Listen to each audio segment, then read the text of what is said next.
আচ্ছা, রিফর্মড আওয়ামী লীগ জিনিসটা আসলে কি? এই 5 আগস্টের পরে, 5 আগস্টের পরে যখন শেখ হাসিনা দিল্লিতে, তখন তো এরকম অনেক আলোচনা, পত্রপত্রিকায় রিপোর্ট হয়েছে যে আওয়ামী লীগটা ধ্বংস হয়ে গেল।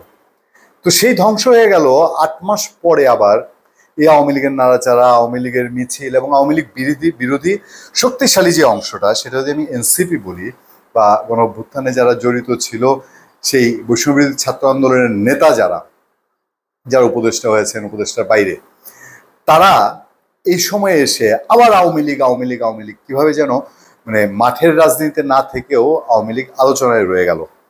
তো এইটার আসলে বেসটা, ভিত্তিটা কি? এখন হাসনাত আবদুল্লাহ মাঝে যেই বোমটা ছেড়েছিলেন গত মাসে, আমি এপ্রিল মাসে কথা বলছি মাঝামাঝি, যে একটা রিফর্মড আওয়ামী লীগের জন্য তাদের উপরে চাপ দেওয়া হয়েছে। রিফর্মড আওয়ামী লীগটা কি? আওয়ামী লীগের যারা একটু পরিচ্ছন্ন, ওই কয়েকটা নাম এসছে, শিন শারমিন চৌধুরী, সাবির হোসেন চৌধুরী, এরকম কয়েকজনকে দিয়ে, ফজলেনুর তাপসের নাম এসছে, তাদেরকে দিয়ে একটা আওয়ামী লীগ তৈরি করা হবে এবং এই আওয়ামী লীগটা হবে শেখ হাসিনা বিহীন আওয়ামী লীগ, তাই তো? এখন দেখেন, প্রশ্নটা হচ্ছে এই জায়গায় যে এই যে একটা রিফর্মড আওয়ামী লীগ, এটা অন্য কোনো একটা পক্ষের মাধ্যমে আলোচনাটা এসছে। দুইটা অংশ, একটা হলো অরিজিনাল আওয়ামী লীগ, যদি বলি যে শেখ হাসিনা আওয়ামী লীগ বা বঙ্গবন্ধু পরিবারের আওয়ামী লীগ, তারা, আর আওয়ামী লীগ বিরোধী যারা বলছে আওয়ামী লীগ চাই না, তার কোনো অংশই এই রিফর্মড আওয়ামী লীগটা চায় না। যারা টোটালি আওয়ামী লীগ চায় না, তারা রিফর্মড আওয়ামী লীগও চায় না।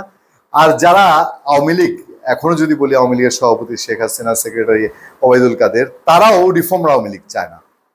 প্যাচটা কোথায় লেগেছে? কিছু পত্রপত্রিকায় যে রিপোর্ট এসছে, ইভেন আনন্দবাজার সহ, আনন্দবাজারকে যদি আমরা ওই অর্থে অথেন্টিক নাও ধরি যে আমাদের দেশের বাইরে বসে থেকে গল্প লিখছে, তারপরেও যেসব আলোচনা আছে যে এটা ভারত এবং পাকিস্তান কেন্দ্রিক কোনো খেলা কি, কারণ এই দুই দেশের ইন্টারেস্ট বাংলাদেশ নিয়ে বরাবরই আছে, ইগোর প্রবলেম আছে, যুদ্ধে হারা জিতার প্রবলেম আছে, এবং এখন পর্যন্ত দুই দেশ একে অন্যের একেবারে সাপে নেউলের সম্পর্ক। বলা হয় বাংলাদেশ এখন অনেকটাই পাকিস্তানের সাথে খুব অন্তরঙ্গ একটা সম্পর্ক। পাকিস্তানের পররাষ্ট্র সচিব, উপপ্রধানমন্ত্রী, পররাষ্ট্র মন্ত্রী, তারা আসা যাওয়া করছেন, একের পর এক মিটিং হচ্ছে, বাণিজ্য সম্পর্ক হচ্ছে। ভারতের কি এই জায়গায় মাথা ব্যথা কিনা যে বাংলাদেশে রিফর্মড আওয়ামী লীগ যারা হবে, সেই রিফর্মড আওয়ামী লীগ শেখ হাসিনার সময় আওয়ামী লীগ যতটা ভারতের সাথে অ্যাটাচ ছিল, একেবারে অন্তরঙ্গভাবে জড়িত ছিল, সে আওয়ামী লীগ না হয়ে অনেকটা পাকিস্তানের সাথে যারা রিলেটেড আওয়ামী লীগের ভেতরে আছেন, তাদেরকে দিয়ে একটা আওয়ামী লীগ, সেটা ভারতের জন্য ঝুঁকিপূর্ণ হবে কিনা।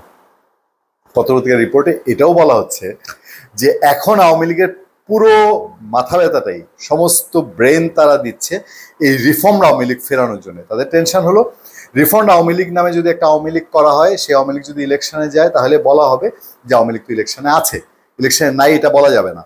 তাহলে ইলেকশনের একটা বড় বৈধতার ব্যাপার যেটা থাকে, যে বৈধ রাজনৈতিক দল তারা অংশ নিয়েছে, এটা আওয়ামী লীগের জন্য একটা মাথা ব্যথা। এটা ঠেকানোর জন্য আওয়ামী লীগ ভার্চুয়ালি দেশের বাইরে থেকে তাদের সমস্ত নেতৃবৃন্দ তাদের দেশের একাধারছে একের পর এক ভার্চুয়ালি তারা মিটিং করছে এই রিফর্মড আওয়ামী লীগ ঠেকানোর জন্য। আবার আওয়ামী লীগ বিরোধী শিবির, এনসিপি, হাসনাত আবদুল্লাহ, সার্জিস আলম বলি, তারাও এই রিফর্মড আওয়ামী লীগ ঠেকানোর জন্য একেবারে মোটামুটি কাছা দিয়ে নেমেছে। এই যে একটা জটিল প্রেক্ষাপট, যে এখানে কি ইন্ডিয়াও কিছু জড়িত, এখানে পাকিস্তানও কিছু জড়িত, আবার আওয়ামী লীগের ভেতরের কথাও বলা হচ্ছে যে আওয়ামী লীগের যারা এখন ইন্ডিয়াতে আছেন, তাদেরও একটা অংশ মনে মনে উচকুচ করছে যে আচ্ছা, এইসবের মধ্যে দিয়েও আমরা যদি একটু বাংলাদেশে আসতে পারি।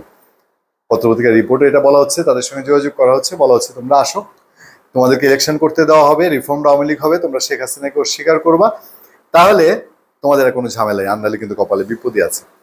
এই টাইপের যখন পরিস্থিতি, তখন বাংলাদেশের রাজনীতি খুব কি সরলীকরণ করার কোনো সুযোগ আছে? ধন্যবাদ সবাইকে। ভালো থাকবেন, সুস্থ থাকবেন, সত্য, করুণা এবং সহনশীলতার সাথে আপনাদের সাথে আতিক রহমান পূর্ণিয়া।